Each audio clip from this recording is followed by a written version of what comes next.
आकाशवाणी भोपाल से प्रस्तुत है प्रादेशिक समाचार।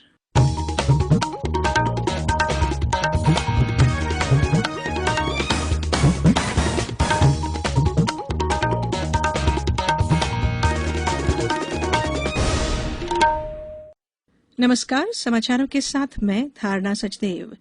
कोरोना संक्रमण के मद्देनजर सभी श्रोताओं से अपील है कि लापरवाही न बरतें, सभी एहतियाती उपायों का पालन करें और 45 वर्ष से अधिक उम्र के जिन लोगों ने कोविड का पहला टीका लगवा लिया है, सही समय पर दूसरा टीका लगवाएं। 3 आसान उपायों का पालन करें और सुरक्षित रहें। मास्क लगाएं, 2 गज की सुरक्षित दूरी बनाए रखें और बार-बार हाथ धोने और साफ सफाई का ध्यान रखें। और अब समाचार। प्रधानमंत्री नरेंद्र मोदी ने कहा है कि भारत अब कोविड महामारी से निपटने में बेहतर ढंग से तैयार है। आज बुद्ध पूर्णिमा के अवसर पर वर्चुअल बैसाख वैश्विक समारोह को संबोधित करते हुए श्री मोदी ने कहा कि देश के पास अब वैक्सीन है जो लोगों का जीवन बचाने और महामारी को परास्त करने में महत्वपूर्ण है।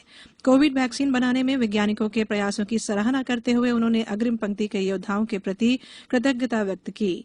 उन्होंने कहा कि स्वास्थ्य देखभाल कार्यकर्ताओं, चिकित्सकों और नर्सों ने अपना जीवन जोखिम में डालकर निस्वार्थ भाव से लोगों को बचाने में योगदान दिया। प्रधानमंत्री ने महामारी के दौरान अपने प्रियजनों को गंवाने वाले परिवारों के प्रति संवेदना व्यक्त की। प्रधानमंत्री ने कहा कि गौतम बुद्ध का जीवन शांति, सद्भाव और सह अस्तित्व के सिद्धांतों का मूर्त रूप था, लेकिन आज ऐसी ताकतें मौजूद हैं जिनका अस्तित्व नफरत, आतंक और हिंसा फैलाने पर निर्भर है। उन्होंने यह भी कहा कि ये ताकतें उदार लोकतांत्रिक मूल्यों में विश्वास नहीं रखती हैं। उन्होंने कहा कि मानवता में विश्वास रखने वाले सभी लोगों को एकजुट होकर आतंकवाद और उग्रवाद का सामना करना होगा। मुख्यमंत्री शिवराज सिंह चौहान की टीका उपलब्धता को लेकर आज अहम बैठक हो रही है। प्रदेश सरकार ग्लोबल टेंडर के जरिए जहां से भी टीका उपलब्ध होगा वहां से खरीदी करेगी। मुख्यमंत्री शिवराज सिंह चौहान की अध्यक्षता में कल मंत्रिमंडल की वर्चुअल बैठक में इस प्रस्ताव को मंजूरी दी गई। इससे राज्य सरकार अंतर्राष्ट्रीय स्तर पर भी कंपनियों से टीका की खरीदी कर सकेगी।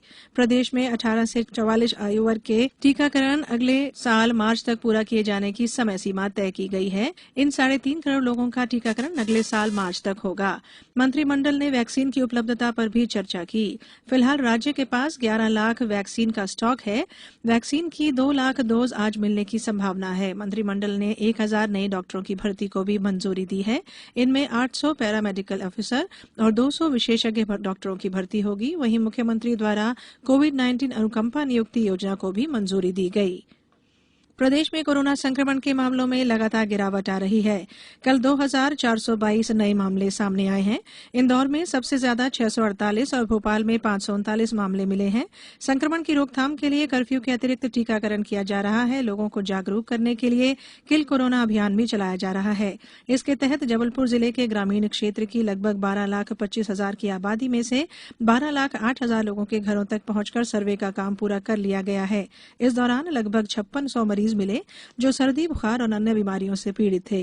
इन्हें दवाइयां दी गई। प्रशासन का कहना है कि लगभग 99% आबादी को कवर करते हुए तीसरा चरण पूरा कर लिया गया है।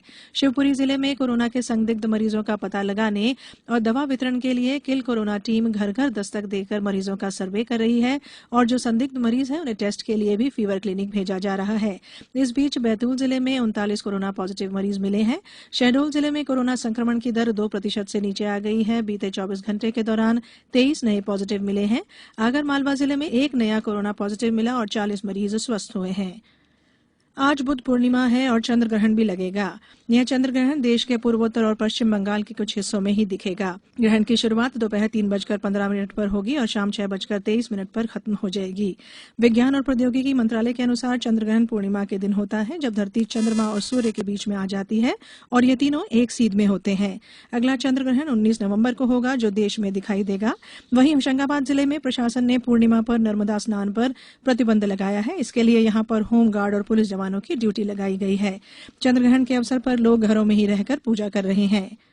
मुख्यमंत्री शिवराज सिंह चौहान आज शाम 7 बजे प्रदेश की जनता को संबोधित करेंगे। इसके लाइव प्रसारण के कारण आज शाम का हमारा बुलेटिन 7 बजे की बजाय शाम 6:50 पर शुरू होगा। अब कुछ समाचार संक्षेप में। जबलपुर में कोरोना संक्रमण के बावजूद कृषि उपज मंडी समिति पाटन द्वारा किसानों की सुविधा के दृष्टिगत कृषि उपज की खुली नीलामी करवाई जा रही है और होशंगाबाद जिले में समर्थन मूल्य पर गेहूं खरीदी के लिए 3 दिन और बढ़ा दिया गया है। ये 28 मई तक होगी। और अब बुलेटिन में फिलहाल इतना ही। बुलेटिन के अंत में एक अपील, हमेशा ध्यान रखें, मास्क और 2 गज की दूरी, हाथ धोना भी है जरूरी। नमस्कार।